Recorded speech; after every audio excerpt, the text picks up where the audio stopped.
ইটপাটকেল করে পরবর্তীতে তাদেরকে ছত্রভঙ্গ করে দিয়েছে সেনা সদস্যরা।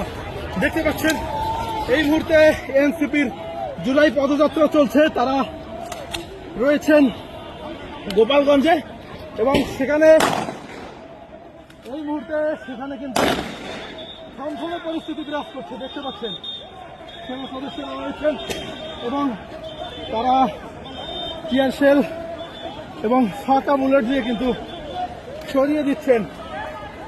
আমরা দেখতে পাচ্ছি এই মুহূর্তে ছাত্রলীগ এবং আওয়ামী লীগের দুর্বৃত্তরা সেনা সদস্যদেরকে লক্ষ্য করে ইটপাটকেল নিক্ষেপ করে তাদেরকে ছত্রভঙ্গ করছে। সেনা সদস্যরা দেখতে পাচ্ছেন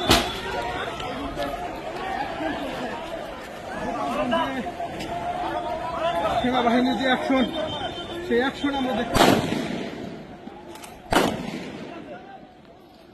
গোপালগঞ্জের যে